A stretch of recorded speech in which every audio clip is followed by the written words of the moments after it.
I'm watching the game last night thinking, my God, if Sean Payton was the head coach of either team, they'd probably win 11 or 12 games. Rule already gone. Kingsbury could be out. This could be a quite the market for Payton. Well, and Payton's going to have his choice of which team he goes to, and he's going to go to the team with the best quarterback and the best chance to win.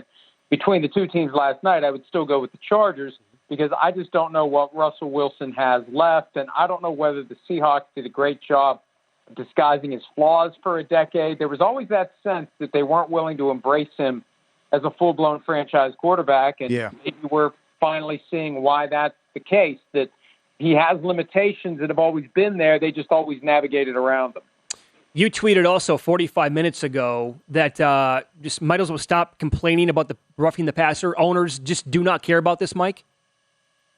Look, here's the reality. Troy Vincent, the NFL's executive VP of football operations, said everything that needs to be said about this on Sunday morning, and I hope the game broadcasts start to view these calls through that lens. I'm not saying it's right, but at least it helps the fans understand exactly what's going on here. This isn't about whether or not there actually was roughing the pass or whether or not it actually was seen clearly with the naked eye of the official who's trying to determine in real time what's happening. The rule is structured to allow the official to be wrong. They have the latitude to be wrong. That's what Troy Vincent said on ESPN Sunday NFL Countdown. They want them to err on the side of throwing the flag. They basically want to put a force field around these quarterbacks. Why? Because, as Troy Vincent said also, and I'm surprised he tore down the wall that I think should separate the integrity of the game and the league's business interests, he mentioned that 90-plus of the top 100 most watched shows on TV last year were NFL games. They want people to keep watching games in huge numbers, and they know that happens only if the starting quarterbacks are healthy. I mean, Justin Herbert versus Russell Wilson, as crappy as that game was, still has more cachet than Chase Daniels and Brett Rippon, for crying out loud. So that's why they're doing it. And the owners don't care. The owners' broader business interests are supported by this approach where they tell in the rule book the officials, when in doubt on issues of roughing the passer, throw the flag. So that's why it doesn't, hey, John Perry, was that a foul or not? It doesn't matter whether he thinks it was. Mm-hmm. What matters is the referee is told when in doubt, throw the flag. So, again, that's why the owners don't care. The league doesn't care. The league is taking care of its broader business interests at the expense of the integrity of the game, because you have teams losing games that maybe should win those games because they've had drives that should be done and over, and they should get the ball back extended by calls that really shouldn't have been roughing the passer calls. Okay, very good timing here. You also were a lawyer. In these meetings, will they address Snyder? Do they have a problem? I mean, hiring private investigators. He claims he has the goods on several owners. What happens here?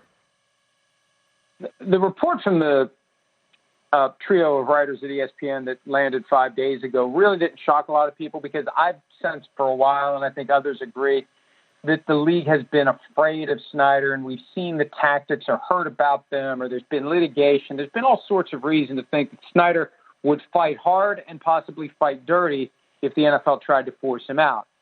And there are multiple investigations that are pending that could result in the disclosure of facts that could create a groundswell to sweep him out, just like Robert Sarver was pushed out as the owner of the Phoenix Suns. 5 years ago, it was Jerry Richardson pushed out as owner of the Panthers. The question is, at what point, if any, will Daniel Snyder ever voluntarily go away, and can they work something out? And I'm told that today at the league meeting in New York, even though it's not on the agenda, there'll be a session with owners only, and there's no doubt, I'm told, that Snyder will be discussed. I don't know what the end game is, but it's definitely something that's on their radar screen. It's something they want to figure out. Al Michaels said it last week on the Thursday night game. Yeah. He's plugged in with the highest levels of the league. They just wanted to sell the team. I just think they have no idea how to get there. Okay, interesting. And what if women continue to come forward against DeSean Watson? Well, the settlement between the league and DeSean Watson covers anything that happened before the day that the agreement was signed in mid-August of 2022. It would have to be something after that and some misconduct fundamentally different from what he's been sued for. So the league can't do anything about it. He's going to have to defend these lawsuits and settle them or take them to trial or do whatever he chooses to do to vindicate his rights or just punt and move on. And the Browns are going to have to deal with it. The league is going to have to deal with it.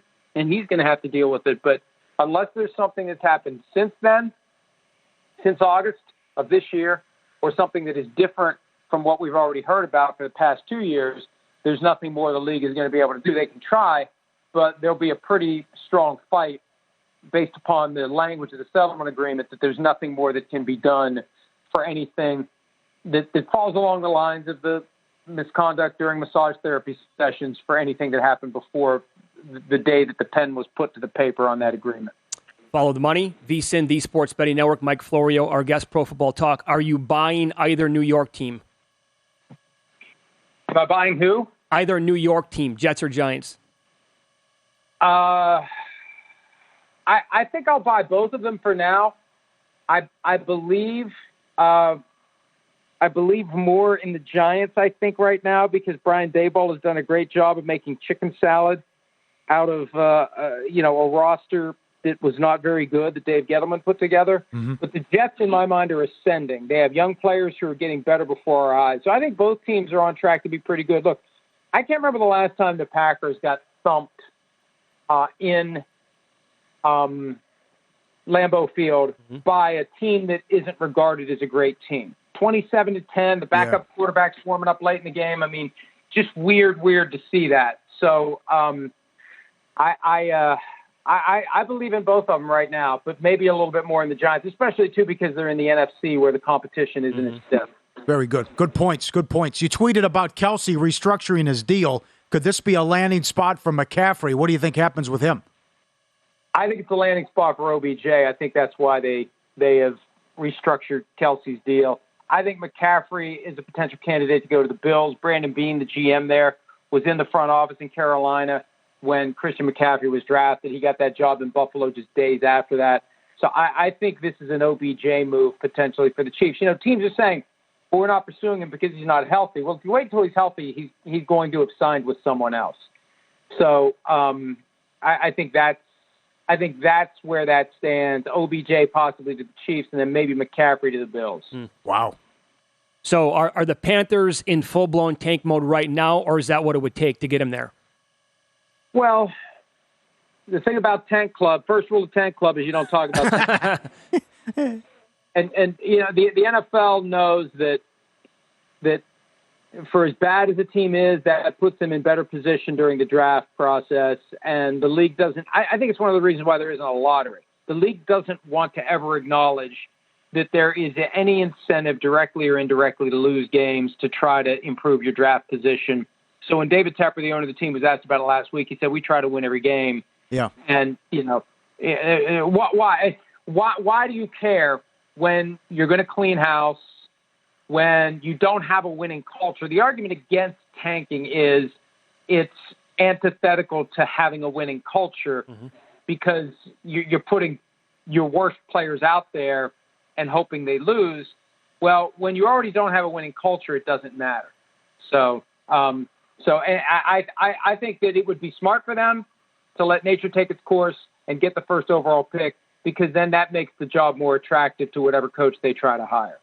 Great job, Mike. Appreciate the time. Thanks, guys. Big fan of your work. There you go. Yeah. Pro Football Talk, Mike Florio, NBC Sports. And I agree with him on the Jets, too. Jets are improving. Young players getting better. Great job in the draft and what they did. If Wilson had put up decent numbers, who knows what they could do. Could be a playoff team, though, as well. But a great job by Dable, too. Visit VSiN.com to get current odds. Listen for free. Find showtimes and download VSiN sports betting podcasts.